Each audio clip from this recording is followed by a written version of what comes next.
Welcome to our channel, welcome back if you've been before. Our names are Susan and Jeff and we have been living here in rural Bulgaria for the last 10 years, along with our 11 rescue animals. And today we thought we would talk about 10 things that we have been surprised by since we moved here, the differences between England and Bulgaria. We've been here nearly 11 years now, so we're veterans. We've had property here for 20 years. So we've not done a sit-down chat for a while, so we thought we'd do one today. One of the main differences we've noted since being over here is the difference in driving.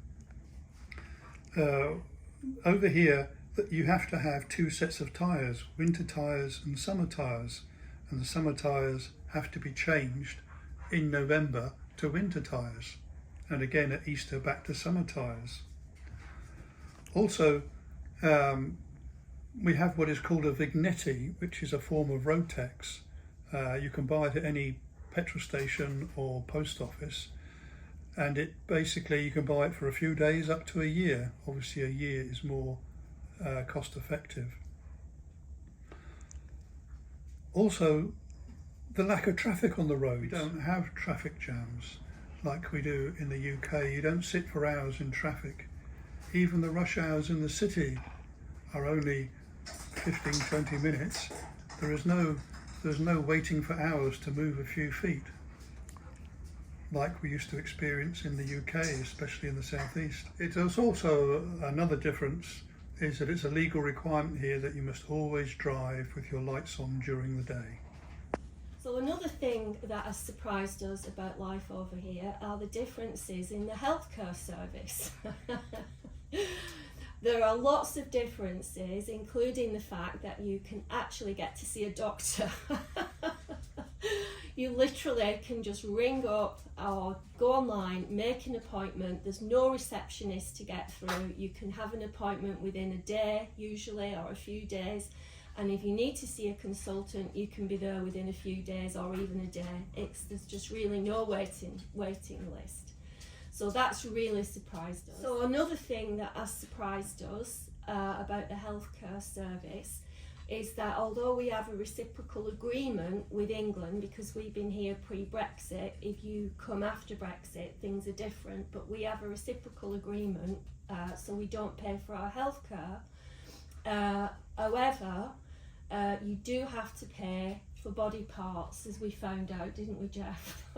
Yeah, especially the operation and everything is free as part of the reciprocal agreement with the NHS, but if you need any specialist material like a new hip joint, that you have to pay for. It's not included, and that was a bit of a surprise because hip joints are pretty expensive over here. Even a screw, my friend had an operation on her elbow and she had to pay for the screws, so any parts you have to pay for, so that's something you need to take into account. You need a savings fund basically. But otherwise the experience I've had with the hospitals has been pretty good. I've had a hernia operation which was excellent, nothing to pay, and I'm just waiting now for a replacement hip. So, and I have no fears about going in. The hospitals over here is brand new, state of the art. Well, when you say waiting for a new hip, we've been waiting because we've had to save up, haven't we? We've had to save up the 6,000 leather for the joint, but which we've now got. That's even that. If you compare it to the price of what it would cost you in England or America, is a fraction of the cost.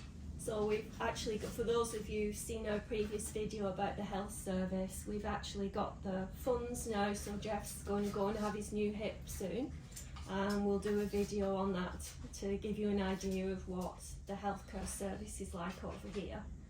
So another thing that has surprised us is how complicated the language is over here. We are learning, I'm probably about halfway there now, but it is much more complicated than we initially understood. There's a number of things. First of all, it's Cyrillic, so it's a completely different alphabet than we have in England. A lot of the sounds are the same, but not all of them, and they have sounds we don't use, like and we have sounds they don't use, like j. They don't have a j. They call Jeff de Jeff. So that's the first thing. The second thing is that, as in France, there's male and female, and the whole sentence changes. All the words change in the sentence, well, most of the words, not just the words you're using. So you have to learn what gender things are. But as well as gender, they also have different words for plural. They have different words if it's very polite, and different words for casual. So there really is a lot to learn, as well as learning the different sounds. When you learn languages in England, I think it's a little bit easier to learn from when you're English, I should say. It's a little bit easier to learn Italian and French and even German, because we do have some of the derivative words in our vocabulary. If you study linguistics, which is one of the things I did when I did my English degree, you learn that a lot of the derivative of the different words that we use come from Latin or French, because we've been invaded basically in the past by the French and the Romans, the Italians, and also the Saxons and the Vikings, and they've all left an imprint on our language. So when you're trying to learn European languages in that sense, I know that Bulgarian is European, but it's more affiliated with Russia. There really isn't those kind of pegs you can peg your word on. They are completely different. So for example, the word for vegetables, it took me days to learn it. It's zelenchutsi. I just couldn't think of any word in England that was similar to it for me to kind of remember it by. So it is a very difficult language. Apparently it is recognised as being one of the most different languages in the world, but it is possible. It is possible. So another thing that we didn't anticipate before we moved over here is just how cold the winters get. In England, we knew they were going to get cold, but we didn't realise the implications of it. So in England, you can just switch on your heating. Well, it's just not like that over here. We do have power cuts, probably more than we had in England. We don't get them all the time by any means, but we probably get more than we do in England. And if you're just relying on electricity, then you are stuck, because basically it is so cold outside, it's actually dangerous if you've no heating. It's snowing at the moment, which is another reason we thought we'd sit and talk to you all today. And we've got this fire on in the background, so we're reasonably warm. But it does get really cold, and you can't just rely on electricity for heating, can you? No, in the rural areas the main form of heating is wood burners, and we weren't aware when we first came over, but you have to order your wood early in the spring to get it for the summer, to get it dried out enough to be able to burn in the winter. Yeah. So we've learnt that lesson now, and you make sure you put your orders in. Plus, if you do it through the right channels, like the mayor in the village here, you get it at a preferential price, which is good. If you go straight to the merchants, they'll charge you more. Also, pellet burners are now entering the marketplace, and quite a few people have those and use those instead of burning wood. I'm not sure of the difference because they're just made up of wood, the pellets, but it's cleaner, I think. It is cleaner. Yeah. We also have a gas heater, propane heater, so we're covered on all fronts in case the electric goes. The main point of what we're trying to say really is, if you're thinking of coming over here, have more than one form of heating. Don't just rely on your electricity. It's been -15 this last week, so you would probably, I don't know if you'd die at that temperature if you didn't have any heating for a long time. But another thing that has surprised us about living over here is how difficult it is to find good tradesmen. The standards of workmanship aren't the same as we are used to in the UK. Luckily, I'm pretty good at DIY, so do most of our work, but I know many people who really struggle to find good builders. And I know from our own experience, on our first house, we did employ, funny enough, a builder who was English, but had to kick him off because his standard of work was appalling. And materials are different over here. They tend to use a lime mortar called VAR rather than just cement, although you can now buy Portland cement over here. And finding good timber is a real problem. We wanted to buy proper timber hardwood floorboards. You just can't get them here. You end up having to use a softwood, which isn't ideal, but if you treat it properly, it will do the job okay. There are major DIY stores like Praktika and Bricolage and Masterhus, which are equivalents to like B&Q in the UK, but they tend to be quite expensive. In the villages we found that there are always local builders merchants which tend to be a lot more competitive and generally have what you need. Another item that you sort of have to get used to is obviously the older houses over here, and probably even the newer ones, aren't built with damp-proof courses. Therefore, there are issues of rising damp. However, if a house is lived in full time, the retained heat in the house tends to keep it at bay. It's when houses are left empty it becomes a problem. Okay, so another thing that has deeply shocked us over here, actually, it's not just surprised us, it's shocked us, are the number of stray animals. I've got 2 dogs under the table as I'm speaking, and you've probably heard the cats in the background. There's stray cats and dogs everywhere, and I mean everywhere, and it really is emotionally very distressing.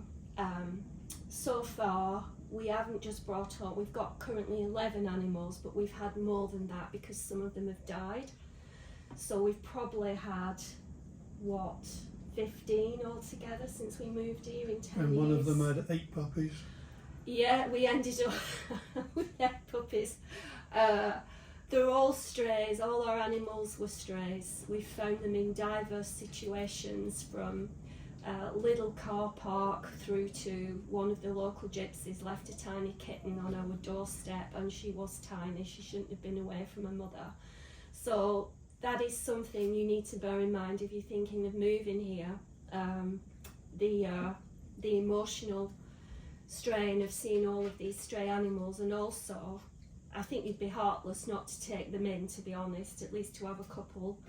So it's kind of bearing in mind that that is an extra cost, that you would probably end up with half a dozen animals like we have.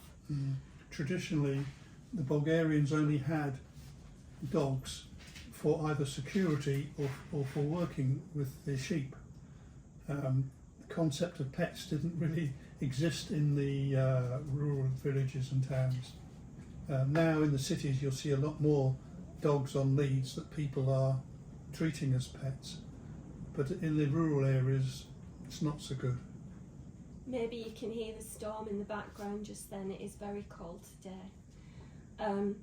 Yeah, Jeff's right, the attitude towards animals over here is not the same at all as we have in England, and animal cruelty is another thing that is quite distressing to see. I understand it because it is ostensibly a very poor country historically, so people haven't had the money to care about animals the same as we do in England, but it has been a big culture shock to us how animals are treated over here.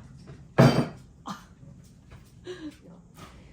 So one of the nice surprises that we've had is the fact that we have got water springs in every village virtually where you can go and get fresh water. We talked about this in one of our other videos, and we had a few people commenting that their water in their village wasn't very clean. But we have 4 properties over here, and 3 of them have got springs nearby, and all of the water is very pure.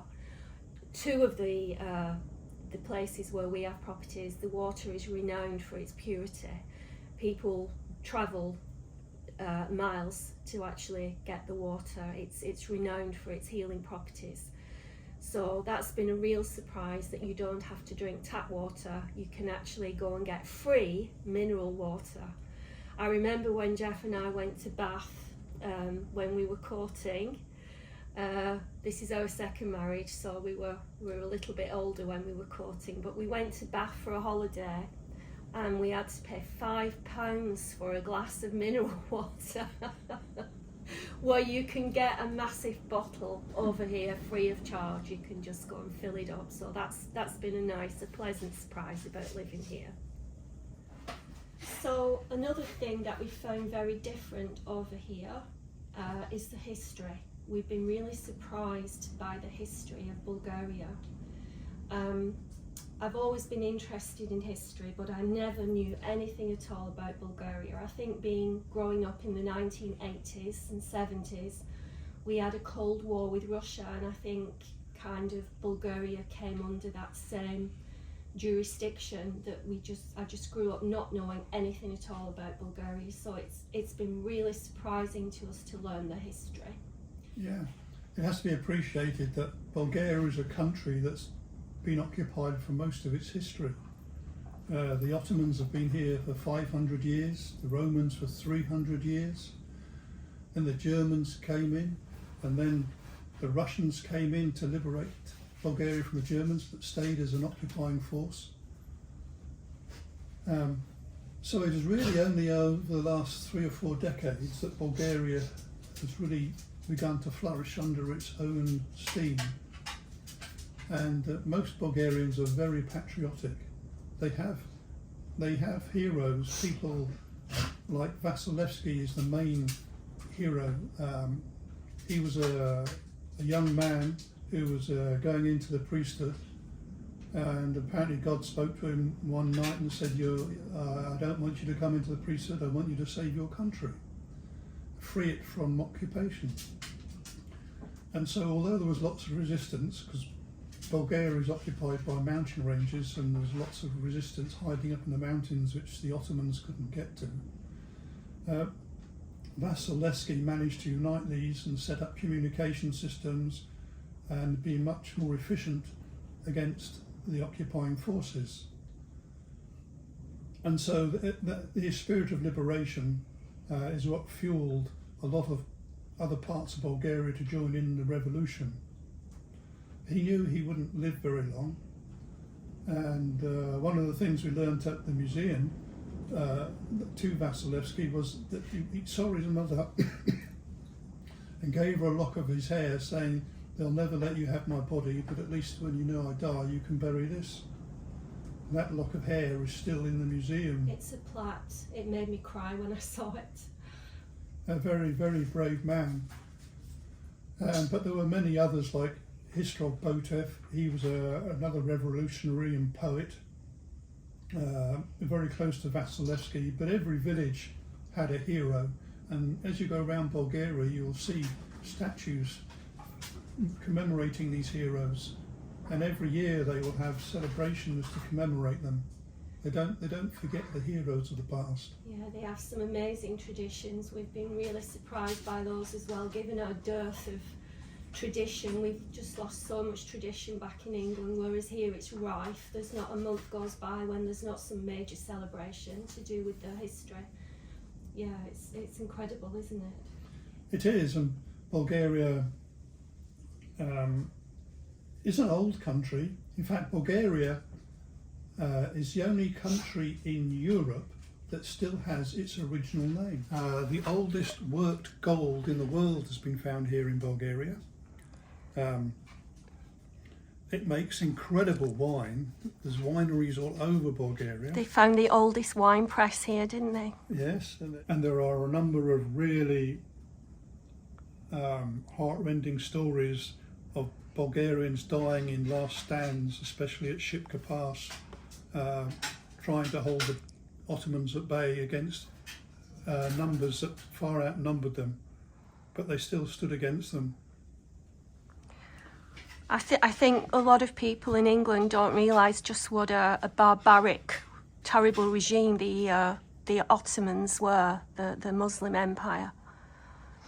They used to go around the villages in Bulgaria taking the eldest boys from families and sending them back to Constantinople to be slaves. To be slaves, basically. And in some of the houses here, in fact, we purchased one. There is a secret room which we didn't know existed when we bought the house. And when looking into the history of it, these rooms were put there so that when the Ottoman troops came around to steal the boys, they would hide the children in these secret rooms. And it's funny enough, in our house, there's a hole in the roof of the secret room where they can get up into the roof space, and then the hole in the wall between the house next door and this house where the children could climb through into the next door property. So it really was a serious thing at the time. But if the parents got caught, they would kill them. Oh, many Bulgarians died, especially intellectuals, because they were worried they would cause uprisings if they were left to tell people what was going on. And that brings us on to another thing that has surprised us since we moved here, the traditions that these people have. They're amazing, aren't they? They are. As Susan's mentioned, there's probably not a month goes by where there isn't. I mean, March we have Baba Mata and what they call the cookery, which are an amazing spectacle to watch. But then they have festivals all through for the, we live in the Valley of the Roses, and we have festivals there celebrating the roses. Women in traditional costumes picking the roses. You didn't know rose oil is more valuable ounce per ounce than gold. And Bulgaria produces 80% of the world's rose oil because the roses mainly only grow here. So the roses are one of the main exports from Bulgaria, the rose petals and the rose oil. And that generates a lot of traditions around that, but there's also many other traditions which we find absolutely fascinating. There's different traditions every month, many of them with roots in paganism, which I find absolutely fascinating. Even though I'm a Christian, I do appreciate history, pagan history. I find it fascinating. I love looking into the derivatives of these different traditions, but one of the ones that has shocked us, that has surprised us in a bad way really, is Christmas. The Bulgarian word for Christmas is kalida, which actually means pig killing ceremony, and that's exactly what it is. And in every village the pigs are slaughtered, and this doesn't go on in a humane way like we would know of in England. This goes on in somebody's backyard, and you can hear the pigs squealing, and it really is quite distressing. Jeff was invited to one of these ceremonies. I managed to evade it. It's actually an honour to be invited. I will be quite honest, I'm a total hypocrite because I did eat the pork, but Jeff was actually invited to one of these ceremonies, so I'll let him just tell you a little bit about that. Yes, our neighbour Rumen invited me to help with the killing of the pig. I just didn't know what was involved in this. Anyway, 5 of us had to hold the pig down, and this pig was 300-400 pounds. It was a big pig, and I had the honour of holding the head, not knowing exactly what was to happen next. And unfortunately all they do is slit the throat and let it bleed out. So you're there trying to hold this pig down while it's thrashing and kicking, while its life force just seeps away. Quite distressing really. But I also was given the honour of chopping its head off afterwards. Wonderful. But then they cook the meat straight away. On an outdoor barbecue. Yeah, and then eat it. Even though it's cold weather, they cook it outside. No, it is just this is the way. It's a tradition in Bulgaria.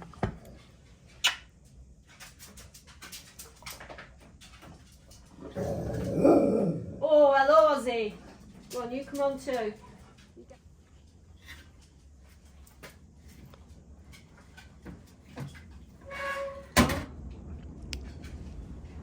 Bureaucracy over here is another thing that has surprised us. Everything takes longer. You go into a bank and you don't go up to a counter. You go to a person sat behind a desk. It's much more personal. It takes a lot longer, but it's quite nice once you get used to it.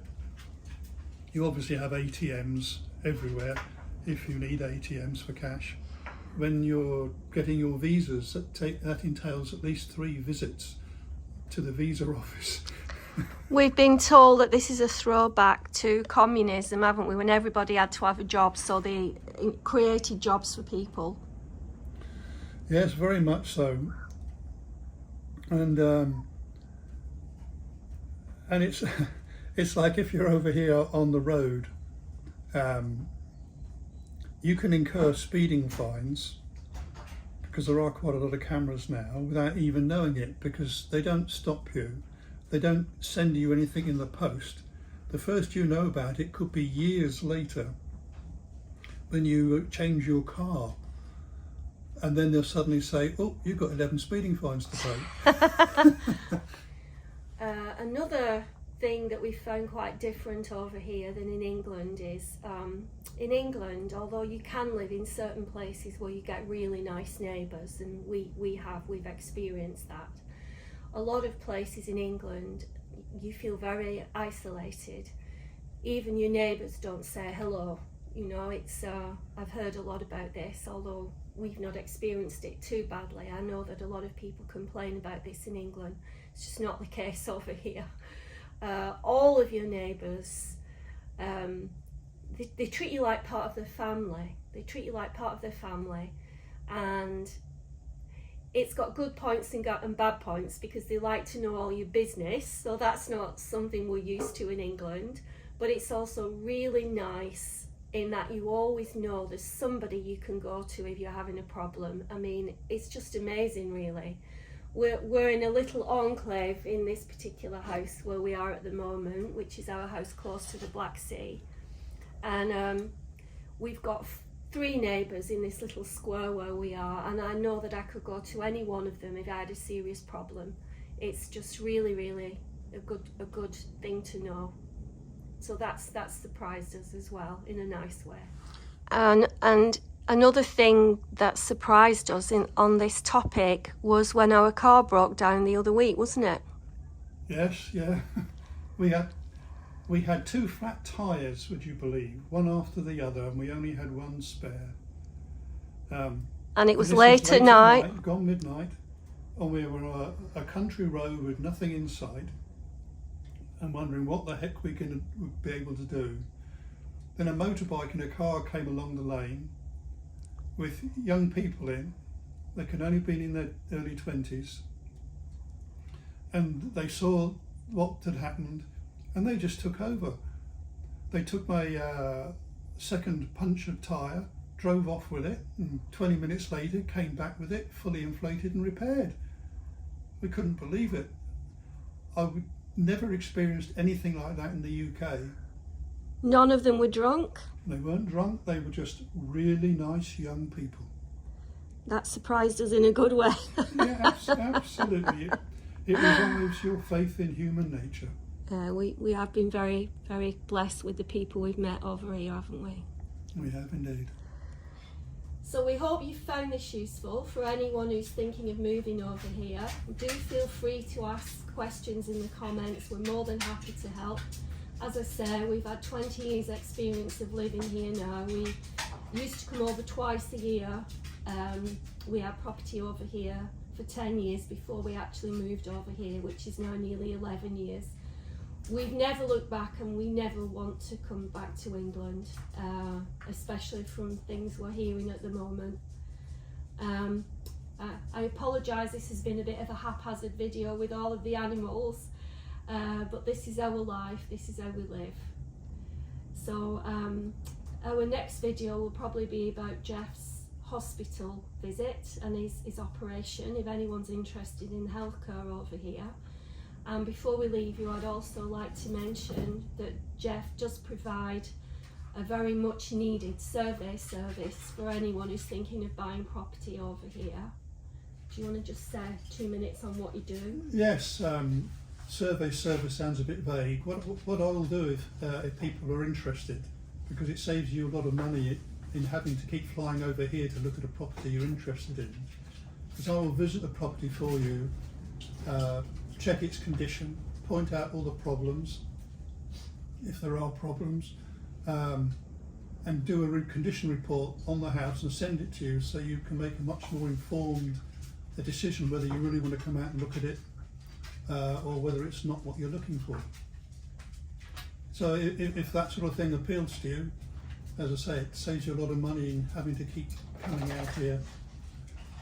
We charge a very nominal fee. We can also do a video of the surrounding area, which is very useful, because never buy a property online. The village is crucial when you're buying property over here. That's something we haven't mentioned.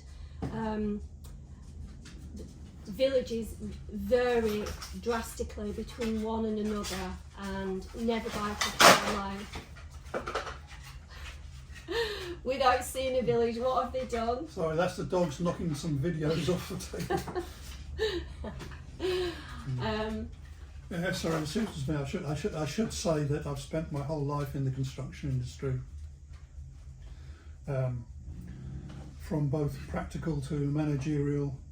I built everything from houses, apartment blocks, hospital wards, schools, factory units.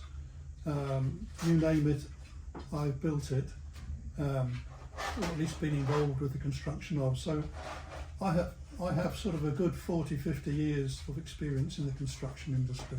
And one of the things we've noticed since we moved over here, haven't we, is that people see these old properties and think, oh, it's so cheap, I've got to buy it, and then find it's prohibitively expensive to refurbish it. Yes, I mean, I think that's where the condition report Absolutely. helps, because Yeah. it gives you an idea of what you need to budget for. Yeah. You don't want to be spending more on a house to put it in a livable condition than it's going to be worth on the open market. Yeah. So we'll see you in our next video, and thank you for joining us.